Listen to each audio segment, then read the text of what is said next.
The Wes Penra Papers. A Journey Through the Multiverse. The Second Level of Learning. http://wespenry.com. Appendix A, Paper Number 1. Updates on the remarkable Michael Lee Hill case, Part 1. Proof of UFOs over Lake Erie. By Wes Penra, Thursday, November 9, 2012. Part 2. 3. The timeline of UFO sightings over Lake Erie, starting in the 1800s. The activity over Lake Erie has possibly been going on for hundreds of years, perhaps even more, but then we are really going into folktales and myths. This is something we can research, of course, and it would be quite interesting, but we already have a long timeline with registered and documented events as far back as 1860, and that is pretty impressive. Starting in 1860, these similar events follow the families around Lake Erie for generations. August 18, 1860. Scientific American, New Series, Volume 3, Issue 8, August 18, 1860. Optical illusion on Lake Erie. The Cleveland, Ohio, Herald says that a tremendous thunder shower passed over that city on the night of the 3DINST, and adds between 3 and 4 o'clock next morning the appearance of a vessel on fire was seen far out on the lake. Some persons thought they could distinguish the sails. During a heavy gust of wind the light disappeared. Such appearances are not unfrequent on the lake, and the more experienced men along the dock think there has been no vessel burnt. December 12, 1867. A curious phenomenon on Lake Erie, Brooklyn Eagle, Thursday, December 12, 1867. A mystery on the lakes. The Wizard Lights. A curious phenomenon on Lake Erie. I notice in the dispatch, of the 11th INST*, the following paragraph dash. The statement that a vessel was seen burning off Erie on Tuesday night, is corroborated by several persons living on the highlands south of the city, who say they saw it. On the Tuesday evening mentioned, October 29, at about 7 o'clock, my attention was called by one of my family to a bright light on the lake, having very much the appearance of a vessel on fire. Bringing several objects into range, I watched the light for some time to ascertain whether there was any perceptible motion. The wind was blowing hard at the time down the lake, and a vessel would naturally drift rapidly to leeward, at all events as soon as the propelling power should be interfered with the fire. No motion, however, in any direction was to be discovered, and at once concluded that it was nothing more than the mysterious light, which for many years past, at longer or shorter intervals, has been seen by the inhabitants at this point on the lake shore. The light has made its appearance generally, if not always, in the fall of the year, and usually in the month of November, and almost always during or immediately after a heavy blow from the southwest. The most brilliant exhibition of the light I have ever seen was during the night of the 24th or 25th, as nearly as I can recollect, of November, 1852. It had been my fortune to witness the burning of the steamer Erie, near Silver Creek, several years before, and the resemblance which this light bore to that of the burning steamer was so strong that I confidently expected the arrival of the boats from the wreck during the night. Others with myself watched the light for perhaps 2 hours, and with the aid of a good night glass obtained what seemed to be a very distinct view of the burning vessel. The object appeared to be some 200 or more feet in length upon the water, and about as high above the water as an upper cabin steamer, such as was in use upon the lake 20 years ago. At times the flames would start up in spires or sheets of light, then away from side to side, and then die away, precisely as would be the case with a large fire exposed to a strong wind, and 2 or 3 times there was the appearance of a cloud of sparks, as if some portion of the upper works had fallen into the burning mass below. The sky and water were beautifully irradiated by the light during its great brilliancy. The light gradually subsided, with occasional flashes until it disappeared altogether. The light of Tuesday evening, although very brilliant for a time, was not nearly so brilliant nor of so long duration as that of 1852. I am told that this light was seen by mariners on the lakes as long as 50 years ago, but I am not aware that it has ever been made the subject of philosophical speculation or investigation, or, in fact, has ever obtained the notoriety of a newspaper paragraph before. The only theory approaching plausibility I have heard is that the shifting of the sands caused by the continued and heavy winds of autumn has opened some crevices or seams in the rock of the lake bottom through which gas escapes, and that this gas, owing to some peculiar condition of the atmosphere with which it comes in contact, becomes luminous, or perhaps ignited, and burning with a positive flame. That there are what are called gas springs in the water along this portion of the lake shore is a well-known fact, and that highly inflammable gas in large quantities exist at a comparatively shallow depth on the shore, has been sufficiently proved by the boring of wells at different points, as at Erie, Walnut Creek, and Lock Haven, and by natural springs at Westfield and Fredonia. But whatever the cause, the light is a curious fact, and well worthy the attention of those interested in the investigation of the phenomenon of nature. April 17, 1966. A police chase with a UFO depicted in the 1970s Steven Spielberg film Close Encounters of the Third Kind was inspired by an actual event that happened right here in Ohio. The chase started on the morning of April 17, 1966. Several police crews followed an object they could not identify. Lee says the deputy who first encountered the object described what he saw. "We usually say, 'How big was it at arm's length?' He said it was like a house 50 feet over your head, and that started the chase that ended up in Pennsylvania. They exceeded 100 miles an hour in part of the pursuit. Police followed it into Pennsylvania and eventually ran out of gas." March 4, 1988. This is actually a pretty famous UFO case. Coast Guard personnel responding to citizen reports of unusual aerial activity over Lake Erie on March 4, 1988. Witnessed classic UFOs near East Lake, O. Sheila and Henry Baker were driving home with their 3 children about 8:35 p.m., after taking them out to dinner, and were almost home. As they neared the waterfront, Sheila noticed something hovering over the lake. They drove down to the beach to investigate and got out of the car. The moon was bright, and there was ice on the lake. Sheila could hear it cracking like claps of thunder. Plainly visible was a huge, gunmetal gray, football-shaped, silent object rocking back and forth, blinding white light emanating from both ends. Then the object began moving, swinging one end toward the shore and descending. The Bakers became frightened, ran back to their car, and fled. When they got home, the object was still visible from a window facing the lake. Sheila hid the children in a closet, fearing that the thing might come and get them. The object moved out over the ice and continued to descend, with red and blue lights now flashing in sequence along its lower edge. Sheila called the East Lake Police to report a UFO, and after several referrals, with no one expressing much interest, was told that unusual activity over the lake would be the responsibility of the Coast Guard. Suddenly 5 or 6 bright yellow triangular objects shot out of the center of the large object and began darting around independently, satellite objects. Once they stopped and hovered point up around the parent object, then sped away to the north, turned east, then inland toward the Perry nuclear power plant. At this point Sheila called the Coast Guard, which sent a team to their house to investigate. Seaman James Power and Petty Officer John Knob arrived towing a Boston whaler, a seaworthy boat, just in case. They told the Bakers that they had seen some lights over the lake from Fairport Harbor and thought they were flares, maybe fishermen trapped out on the ice. However, when Sheila pointed to the main craft and some of the triangular objects still zipping around it, the men drove closer to the lake to investigate, accompanied by the Bakers. At the lakefront they could hear the ice rumbling and roaring. In their incident report sent later by teletype to Coast Guard headquarters in Detroit, MI, the men were quoted as saying that the ice was cracking and moving abnormal amounts as the object came closer to it. Power and Knob gave a running report on what they were seeing to their base via the two-way radio in their Chevy Suburban.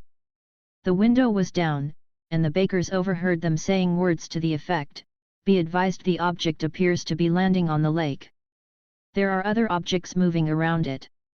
Be advised, these smaller objects are going at high rates of speed. There are no engine noises and they are very, very low."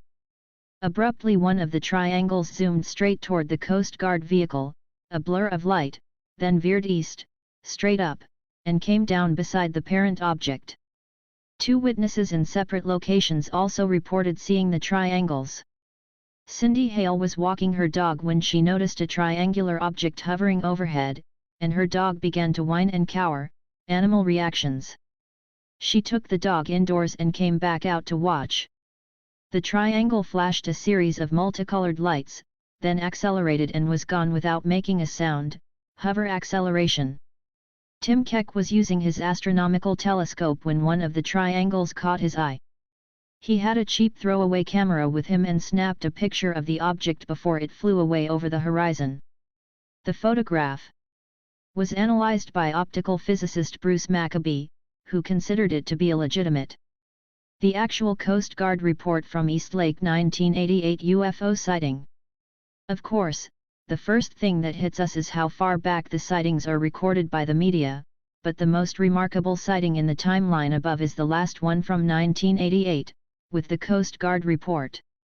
This is a relatively recent sighting, and one I want to highlight and talk a little more about before we move on with the timeline and eventually land on Michael Lee Hill's exceptional experiences and insights.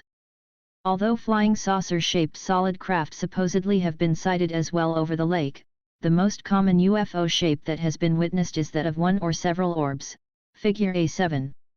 This orb, or orbs, then split from the main orb body and create different shapes and patterns that we are going to go into in a moment. We will also discuss what these orbs actually are, but first I want to bring the reader to the attention of a testimony from a witness of the 1988 sighting, Sheila Baker. She is mentioned in the article above, but there is a longer, quite rare interview with her as well that I think we need to take a look at, because it's so typical for those Lake Erie sightings. The interview was done by Richard P. Delaquila and Dale B. Wedge. Unfortunately, this interview is not very known in the mainstream media and in the UFO community, although it's such a famous case, so I think it's a wonderful opportunity to include it here. These 2 witnesses, I believe, stick holes in all the official denials and unrealistic explanations to the 1988 incident. On March 26, 1988, 2 civilian witnesses to the East Lake UFOs, W1 and her husband W2, who were on the beach with the Coast Guard March 4, 1988, were interviewed. The following is a partial transcript of that interview, conducted by Dale Wedge, DW, and Rick Delaquila, RD. Several other witnesses have also been interviewed and photographic evidence has been obtained. To date, however, the Coast Guard has refused further information or interviews of its personnel concerning the UFO sighting that night near the CEI electric power plant. The investigation continues. RD, please tell us what happened in your own words. W1 We were coming home, on March 4, 1988, and I saw something over the lake, and it wasn't moving, and I had my husband go down the street and I said, go down to the beach because I'm telling you there is something out there. He kept laughing at me. I said I was serious and we went down there. We got out of the car and walked to the beach. I had left the kids in the car and you could see it. It looked almost like the shape of a blimp and had lights on both sides. One end was brighter and the other end was a little bit dimmer, but one end flashed. It wasn't a constant light that was on. It seemed to rock a little bit, you could just see it rocking back and forth. It hovered and didn't make any noise. The ice was cracking really bad and the ice down here doesn't crack like that. It was making like it was rumbling and cracking. It was real loud. There were no animals barking or nothing. Around here we have a lot of dogs and that was surprising because you always hear the dogs out.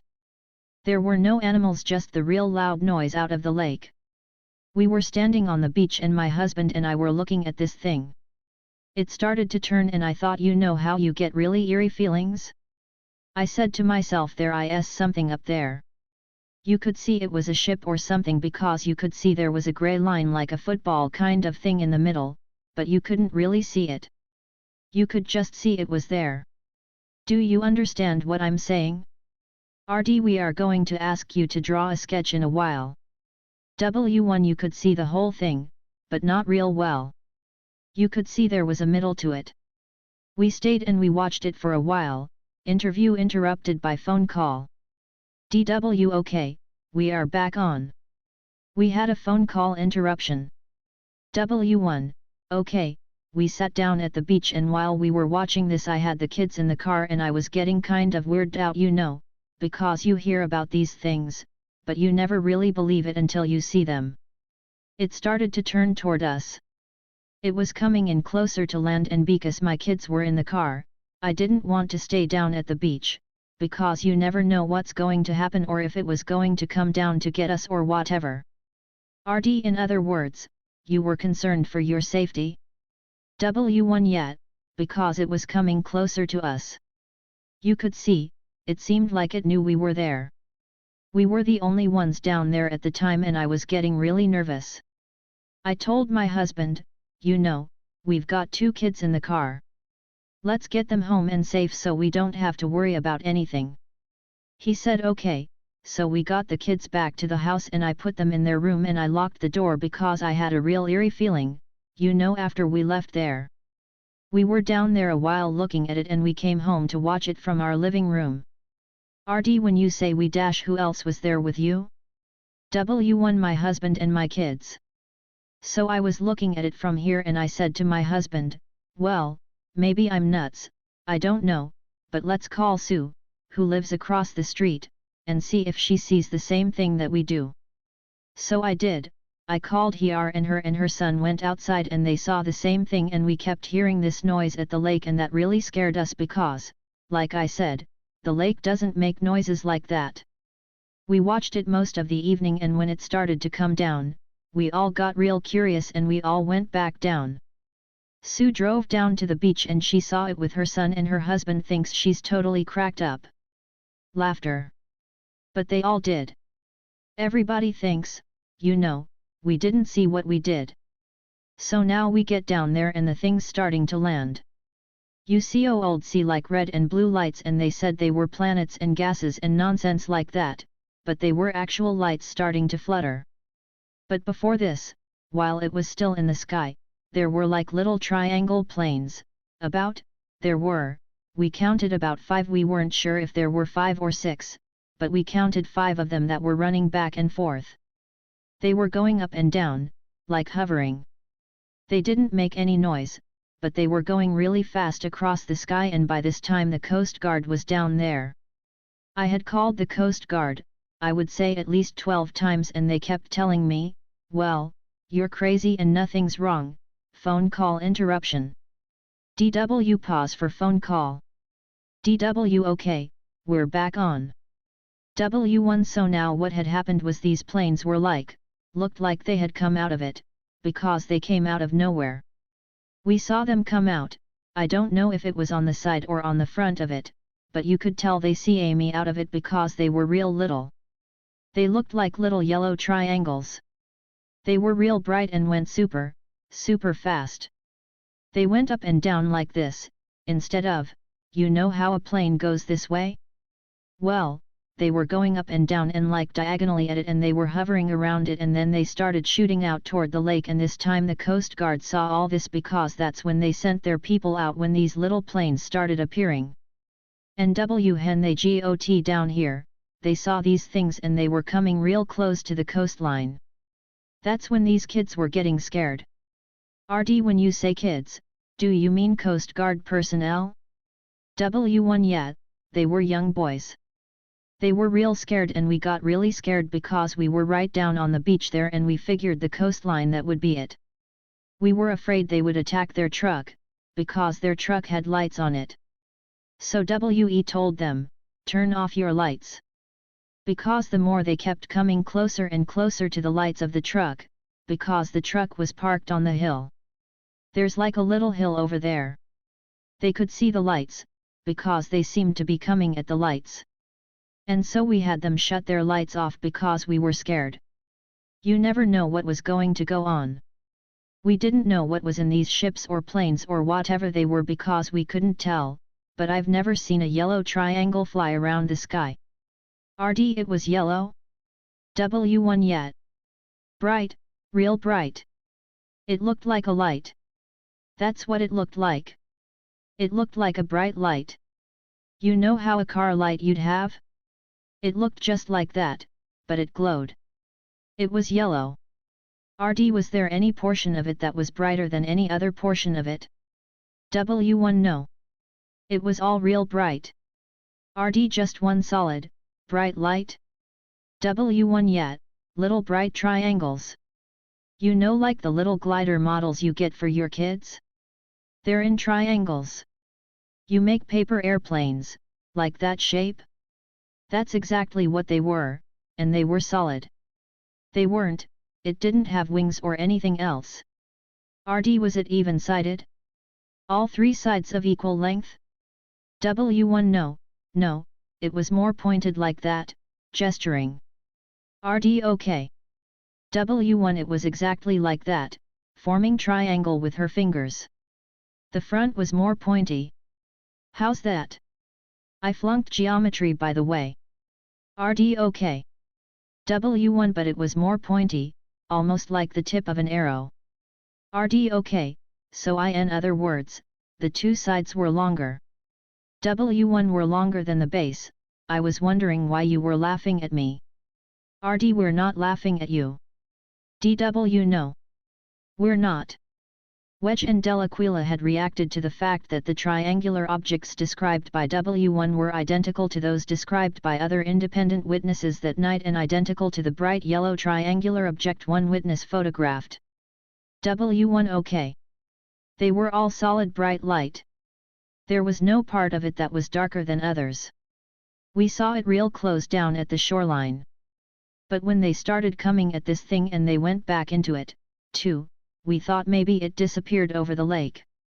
Well, here they had gone, shooting out over the lake and coming, then all of a sudden we saw them about an hour later, coming back really fast, and they came right into that ship. RD, did you see anything open up on the ship, a door, or anything like that? W1, no, but they went right into it because they went rig HT between the lights, so it had to be an opening on the side of it, because they went right into it. They came up and then they went right into it. RD, were you able to observe which direction they left? W1, they went out that way, toward Canada. They went east too, this way. But none of them went that way, toward Cleveland. They all went this way. RD, did any of them go south or southeast? W1, no. They stayed over the lake. They went east and north toward Canada, and that's where basically they stayed. When you saw them shooting out, it was just almost right over land and we had seen them come out and said to my husband, "What in the world is that?" He was just laughing. He said, "You're just..." And he got, he goes, "Yeah, sure, I'm going to tell my mother we were sitting home watching UFOs tonight." But, that's what happened. They were there and then we saw them, like I said, about an hour later, come back in the same direction they came in, and they all went right back into the thing, one at a time, too. It wasn't like they all swooped down on it and went back into it. They went back in it one at a time, and then the ship seemed to land in the lake.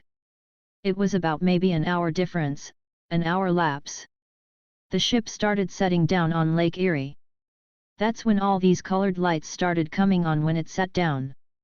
You could see the lights as it set down on the lake, because it was all ice.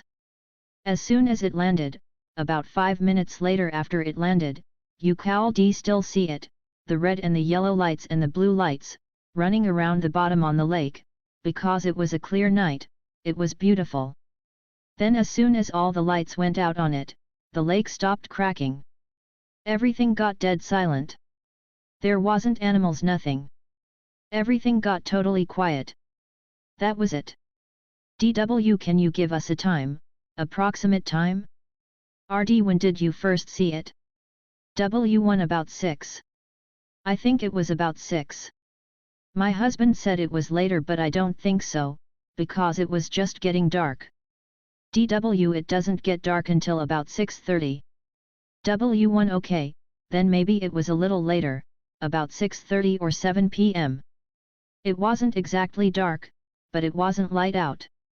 It was like dusk, almost, where it's just starting to get dark. RD, when did you last observe it? W1 I'd say about 11:30 p.m. RD you were down there for 4-1/2 to 5 hours? W1 No. We came back up to the house and watched it. When it started to set, we went back down. RD I see. At the same time, were you able to observe any of the objects in the sky that you would recognize? W1 Oh, yeah, absolutely, because we were there, we kept looking at them and looking at them to see, we were curious. Even from the house, when it started moving inland, you could see, what it was if you looked real close. RD where was the moon, for example? W1 The moon? RD Yet. Was it out? W1 Yet, the rear moon, the stars were beautiful. All the stars were out. RD Was it a clear night? W1 Yet. It was real clear. RD Did you notice where the planets were? W1 The planets that they told me this was? RD Well, the planets. W1 I didn't really, we weren't looking for the planets, but they would have been behind it, and farther off. RD Is there any question in your mind that what you were looking at was something that you should have recognized, like the planets or? W1 No. It was definitely a ship, because you could see that there was a center of it. You could also see planes coming out of it, or little vehicles or whatever they are that came out of it, and we saw them go back in it. We were almost right directly underneath it. The more we stayed down at the beach, it was turning toward us to come toward us, and I got scared, thinking, well, maybe someone would come out or get us or something will happen. If we could see it, I knew it could see us, because we were right out in the open on flat land looking at it. The interview continued for several more minutes and W1 drew some sketches. W1, drawing, the light on the left-hand side of the object blinked constantly. RD Was there a regular pattern to the blinking? W1 It was almost like if you looked out the lake, you know how they have those lights when you come in from the lake? Almost like that. Phone interruption. DW We are going to pause for another phone call. RD What color was the object between the lights? W1, gunmetal gray. RD Did it seem solid? W1 Yes. RD Did it seem to have a three-dimensional shape? W1 You could tell it was almost rounded. It was like a football, it was all the same color and you could definitely see the outline of it. We were standing so close, that you could see the outline. It was totally dark in the center of it and at the top, but you could tell the difference between the sky and the shape. RD Did it seem to have hard edges or fuzzy edges? W1 No, they were very clear edges. The interview continued and W1's husband, W2, arrived home. W2, boy, I'll tell you, you ought to see this thing. I watched this thing down at the beach with the Coast Guard guys. It was the strangest thing I've ever seen in my life. It had these guys running, they were so scared. It was strange. As it got lower to the water, all these little, what we thought were jets, came and hovered right above this thing. We assumed they were those Harrier jets that can just hover. When they got closer, these jets came about 40 or 50 feet above the ice and they were going back and forth across the lake unbelievably fast. They were covering a 50-mile stretch, like that, snapping his fingers. RD What shape were they? W2 We thought that they looked like little jets. That's what we assumed. Then when they got closer, they were so little, they were smaller than a one-seated Cessna. They didn't make any noise. DW What about shape? W2 We couldn't tell. All I could see was lights. I could tell you that it looked like a triangle. That's what it looked like. It just looked like a plain triangle. We couldn't tell a tail fin or anything like that. It looked like a triangle because it was lights down the wings and on the tip of it. RD You mean at the top of the triangle there was a light? W2 Yet. There was a light. W1 Now see, I didn't see that. I saw just a plain light. DW Do you know what color it was? W2 One was white and one was bright white, you could tell they were definitely connected, because if the nose dropped, the tail went up exactly. But anyhow, when the thing got closer to the water, the one bright light started twirling like all different colors, red, green, blue, yellow, and then it just sunk into the water and one end was white and one end was red. Then it just sat in the water for about a half hour and then it was gone. While it was sitting on the ice, those planes were hovering above it. You could see that they were flashing lights down on it. It was like 5 jets within maybe a quarter-mile area of each other, and all of a sudden they were just gone. They just went up in the air and out, just out. RD, about what time did they leave like that? W2 9:30 or a quarter to 10. DW, did you talk with the Coast Guard guys? W2, yet, we sat and talked to them for a half hour. We watched the thing for an hour. DW, what were they saying? W2, they couldn't believe it. They said they never saw nothing like it in the world. The guy said he's been in the service for years and he said he knows that a Harrier jet can't take off and fly that fast from a start. This thing got up so high in the air and was gone so fast, it was seconds and it was gone out of view. The night was so clear that we could see for miles and miles and miles. These two guys were so scared. They thought, first our assumption was it was a satellite, maybe from Canada, that went bad and it was coming down over the lake. They told me that they believed it was Canadian air maneuvers. But then when they saw these planes, they came about 5 miles offshore and they were going about 50 feet above the ice. You could just see the ice and stuff rippling behind them. They got nervous because they didn't want their truck to be seen, they were afraid maybe a missile would be shot at them or something. RD, is there any confusion in your mind that it was maybe the moon or the stars? W2, no. No, not the first night. The second night it was much, much higher in the air. Miles and miles. But the second night, it appeared at the same time and dropped down in the lake at the same time, but the first night, no way. We went and saw that thing. That thing was no more than 3 miles in the air. RD, you're aware that the newspaper accounts are that it was the planets? W2, planets, right. No, that's bull, because I went and stood out on the lake and looked up at them and I saw the thing moving. You could see it pivoting like this, gesturing in a rocking motion like a teeter-totter. When it got way out over the lake, that thing just started spinning around. It was all different kinds of lights. The interview continued and more sketches were made by W1. In being asked to draw the small objects, she drew a triangle. RD, when it landed on the ice, did it seem like it went under the surface of the water, or did it rest on the ice for a period of time? W1, I don't know. Sue saw it too from her backyard. You could see it sit down though. It didn't look like it sunk. We went down the next day to see if we could see anything. All you could see was ice broken everywhere. Huge, huge chunks of ice. DW, which Coast Guard station? W2 and W1, Fairport Harbor. DW, did they come up? Did they drive up? That's quite a way down, isn't it? W2, they drove this way. They said they could see the lights from their Coast Guard station. W1, right. They were watching it and observing it from the Coast Guard station itself and didn't know what to make out of the little lights. DW, did they tell you why they decided to come up here? W2, yet, because they got so many calls that they wanted to come and investigate it. They had even called us back a few times that night. W1, they said it was totally out of their league. They didn't know what it was or what it could be. They didn't want to speculate.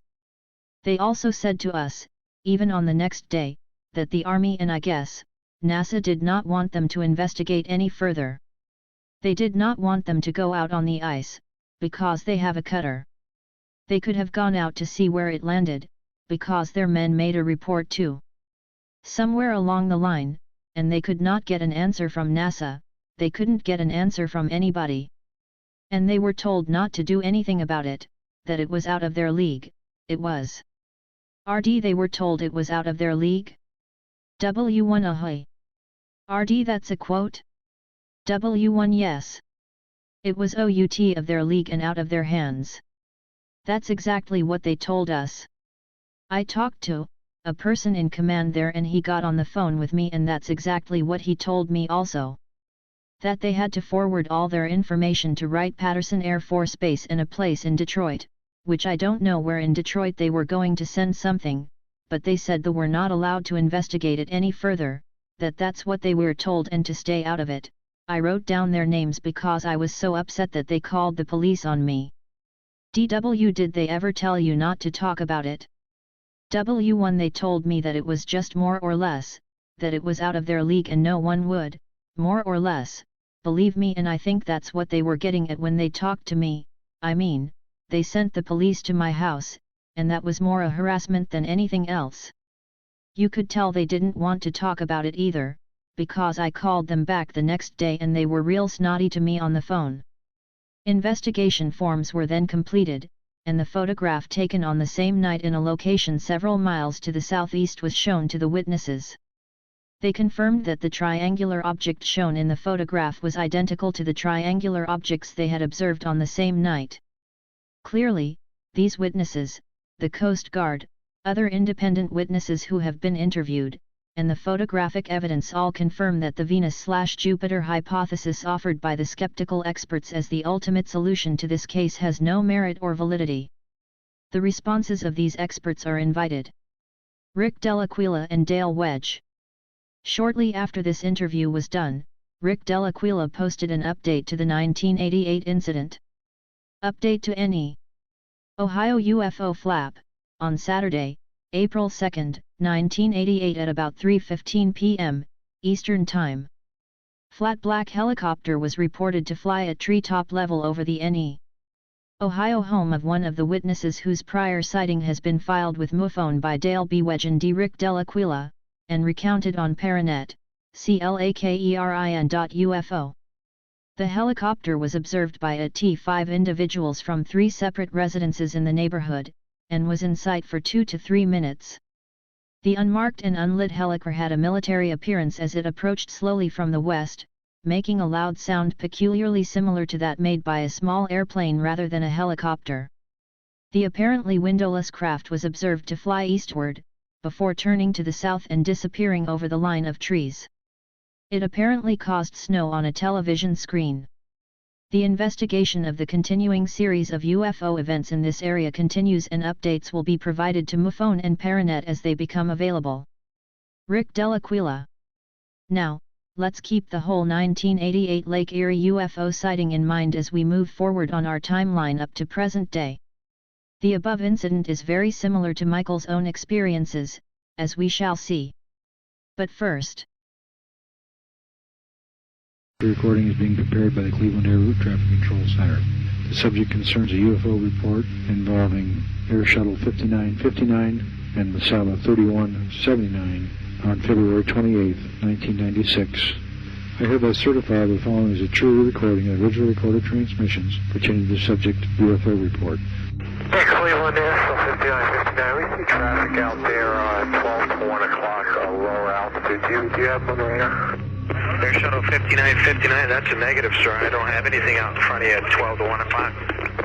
Okay. He's down well below you, or can you get an estimate on an altitude on him? Well, it's real difficult. We're in between layers here. I'm just going to estimate him 2,000 feet below us maybe, and sort of pulsating right about, 10 miles out. Hard to tell. Okay, Air Shuttle 5959, I'll keep my eyes open, but I don't see anything. Is that northwest of Detroit? Did you see that light? Yeah. Well, that's what I saw, a real bright white light, sometimes flickering underneath the clouds. This is where I saw it. Air Shuttle 5959, is that traffic that you saw earlier, do you see him out there any longer? Yeah, Air Shuttle 5959, that's affirmative, and it's a light that it goes dim and it gets bright. I don't know if we'll get closer to it or what, but it looks like a rotating light around it, like a frisbee type thing that's going around it. Masada 3179, do you see the same thing? Sir, I saw it coming out of Detroit. I wondered, all I saw was just a couple real bright flashes of light, and it almost looked like lightning, and it caught my eye, and then I kept watching it, and then it looked a little bit less bright, but it looked like it was underneath the cloud deck to me, and this was just as we were coming out of Detroit. Okay, and can you get an altitude on it at all? The light that I saw was just like maybe, I don't know, 25 miles northwest of Detroit. Is that what you're referring to, or are you talking about the light that's at our 12 o'clock now, about 10 miles? Any kind of target out here at 12 o'clock?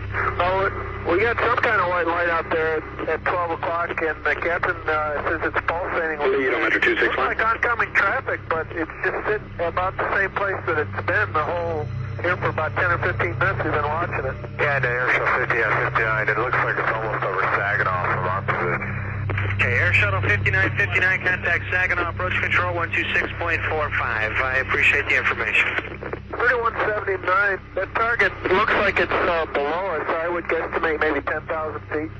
Around 10,000 feet. Would you think it might be like a reflection, maybe perhaps off a beacon that for some reason it's just one of those weird things, natural phenomena that you're getting a reflection? Because I got nothing out there.